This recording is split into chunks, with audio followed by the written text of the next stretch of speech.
So I don't know if you know this or not too, but my first bottle of whiskey that I ever bought was George T. Stagg 2012. Like that's literally That's the first bottle that I ever owned of a whiskey. I went to a bar here in town. They had it. I tried it. And I had never had anything like it before. Like, Yeah. it hits your mouth and just disappears. And it left this vanilla, oaky, caramely goodness. Yeah. And just to tell you what, to show you how times have changed, I went to ABC. I walked in. I was like, hey, can you guys get me a George T. Stagg? And the guy was like, sure, it'll be on Tuesday. And I went, I picked it up. I paid $80 for it. And I went home and cracked it right away. Wow. Like, these were much better days in the whiskey world. Yeah. What year was that? That Early was 2000s? No, actually, it was like 2013. What? Yeah. How could I get a 2012 whiskey in the early 2000s, Paul? Like, I don't time travel.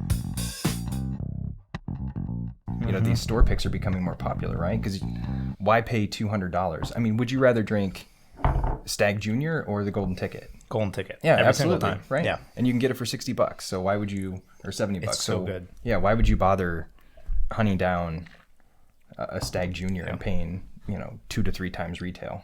Yeah, no, I mean, it doesn't make any sense. Even, what did I see on sale the other day? Oh, I saw Eagle Rare for $90 for a bottle. And like, it's 90 proof whiskey, Now, again, I'm not a proofist. I'm not, specifically because I drink scotch most of the time. So anything that's like 43, 46% ABV or higher is good enough for me. I'm a proof snob though. But bourbon, it definitely needs more proof to taste, to have the body. Well, yeah, it's about the mouthfeel with bourbon. Yeah. Like, you just don't get it at some of those thinner proofs. Is this the standard? Yeah, okay. So it's actually a pretty good segue, because New Riff is another one of those ones that you can find in places, right? Mm-hmm. And I think you'll find that just the standard single barrel of New Riff is really good. Like, I would put that up against a lot of the Stagg Junior I've had, and I think it holds up. And it's $40, $50? I think the single barrel's about $50. Okay. Yeah. The small batch isn't quite as good, because again, I'm biased with proof. Mm-hmm. I think it comes in at, I think it's a bottled in bond, isn't it? Is it 100 proof? Yes. Yeah. And it's just not as good to me. I think with a younger whiskey like this, I want to taste everything. All right. So this is another Bourbon Sippers pick of New Riff against the standard. Well, again, it's hard to say standard when it's a single barrel. Yeah. Because it's always going to be a little bit different. It's definitely better than the small batch.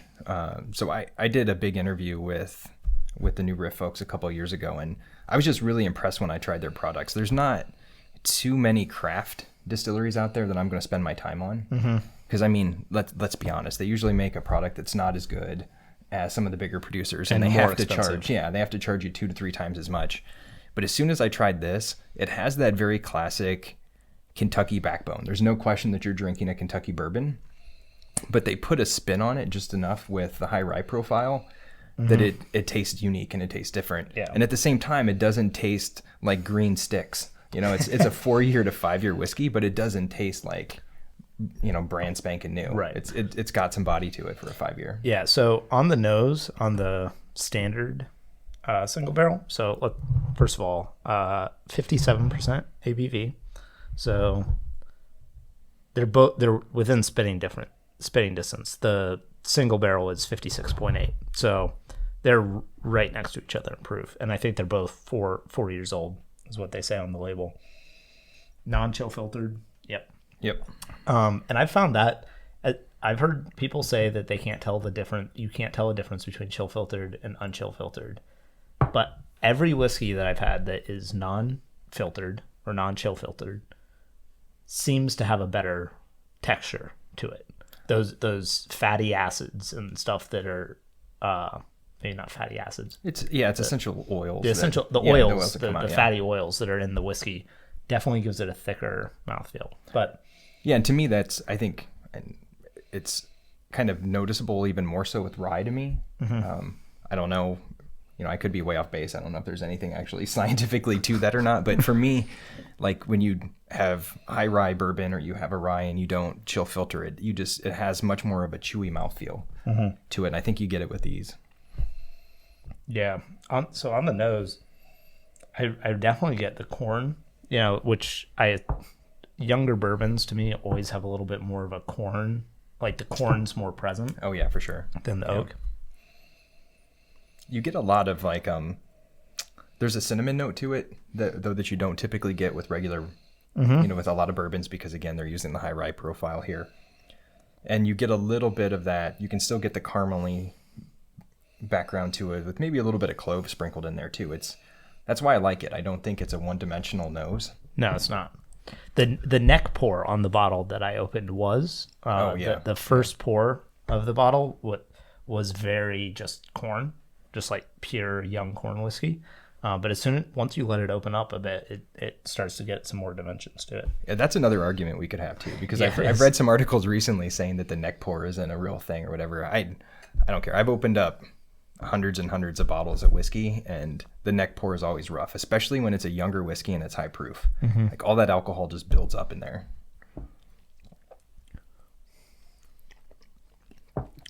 This is like that's really good. It's like burnt brown sugar for days. Yeah, like just tons of burnt brown sugar. Yeah, it reminds me of like just like breakfast toast, like that. Just really nice, lightly toasted bread with, again, that's the high rye coming through. It's the younger age, so you're getting more of the charred notes from the barrel rather than the like tannins. And I'm cherry picking here a little bit because out of all the craft distilleries I've tried, I think New Riff is in my top 2. I just think they do really, really good product. And as they get some more age on this stuff, especially the rye, if you haven't had the rye yet, you got to try the rye. I have not had the rye. The rye's fantastic. I think I've been dropping little hints about, them letting me pick a barrel of the rye. I'm getting nowhere with it, but I'm trying. So hopefully someday that'll be available, because their rye, I think, is outstanding. But you can see the quality in it even in their bourbon. Yeah. Now, to me, I get a lot less. I get less spice on the nose for the store pick. I seem to get more of the butterscotchy caramel, the caramely aromas. What I loved about this pick, I can't even remember what year we did this now. It smells older to me. It smells older and more mellow. Yeah, and it's not. It's the same age range, so it's exactly right on 4 years. We picked this in 2019. And when we picked it, I don't there was some picks out there for New Riff, but there wasn't a ton yet. We got in kind of early. But man, this pick is sort of legendary now. Like this is my first legendary pick. I'm probably exaggerating a little bit. It's not as legendary as your podcast is in Europe, but it's still legendary. And as soon as we got this out, people loved it. And I think at the time it was one of the better single barrel picks that came out of New Riff, because it showcases everything they do well. You get a little bit of the rye in there, but it's also dry and it's not overly sweet. Yeah. I just thought it was a really well-balanced. That's what I was going to say. The rye's more balanced. Yes. I get a little less of the. It doesn't taste quite as youthful to me. It seems like the oak cask, whatever cask they used, was a little more active, a little maybe heavier char. And they don't give you like any. I've never been there, so I don't really know what their rick house is like. They don't give us like floor information. Right. Yeah, that can play a big factor in it too. Just where in the warehouse was it, warmer or cooler? Actually, I mean, based on the ABV, the fact that it's lower ABV, I would assume that it was a lower floor. And potentially that would make sense, because I tend to, when we pick them, a lot of times we don't know. I think the ABV goes up more. Oh yeah, they cook fast. They cook fast up at the top, yeah. And so you'll get more color and you'll get more oak note, but it's really, really rough on those top floors for younger ones too. Yeah, we recently picked an Old Forester, and I fell in love with the first floor ones, and so it would make sense. Like I like those kind of. I think it needs time. It needs that mellow aging of the bottom floors. Now this one to me is not nearly as drastic a difference between the store pick and the standard single barrel, and that compared to the Maker's Mark. The Maker's Mark was night and day, completely different whiskeys. Wouldn't even know they were the same distillery. Well, and that's the finishing, right? Right. You're finishing it. We're not finishing this. Plus, this is single barrel versus single barrel. So it's a little bit different in that sense, whereas the other one's a batch product versus a single barrel. I think they're very distinctly different, though. So in flavor profile, yes. When I go back from the bourbon sippers pick to the standard, I get actually like a little bit of dill, and like really, it's a much brighter aroma.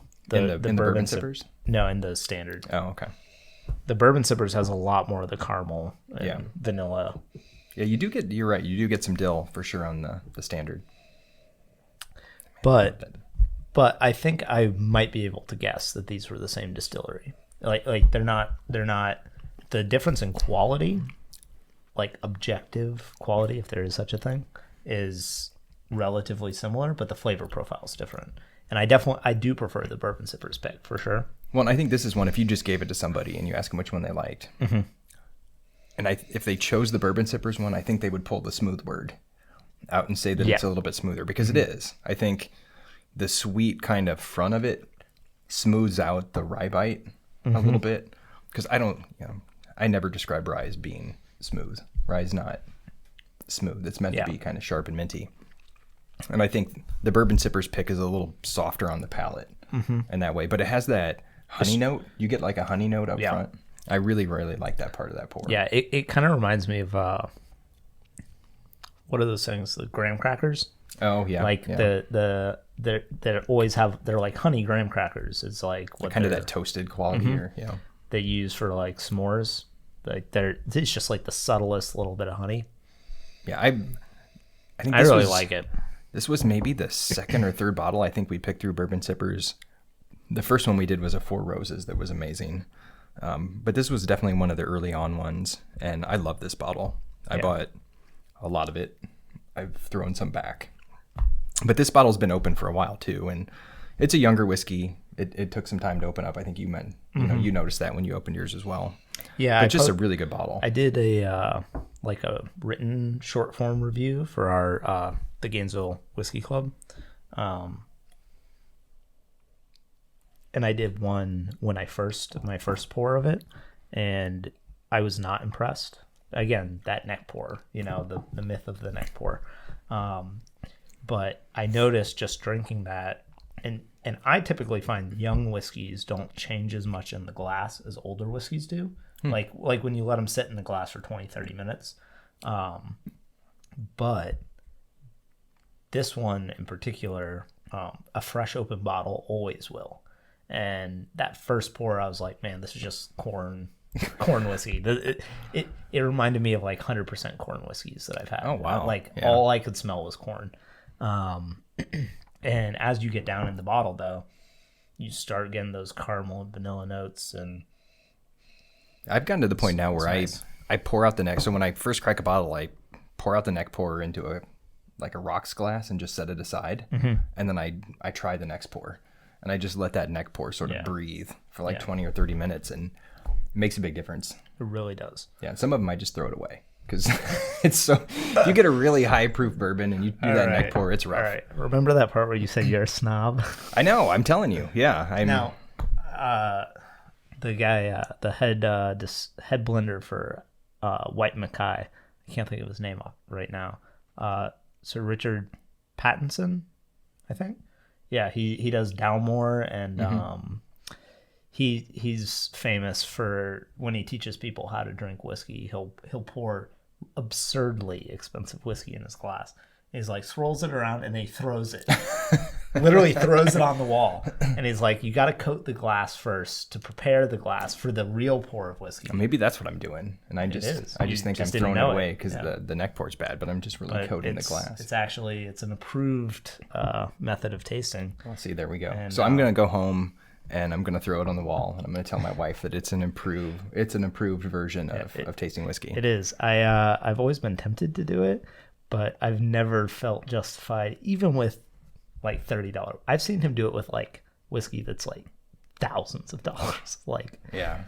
But again, it's not his money. It's, he's doing it for promotional videos for Downmore. Yeah, I mean, it probably sells. You remember it, right? It's very remember memorable. It. Yeah.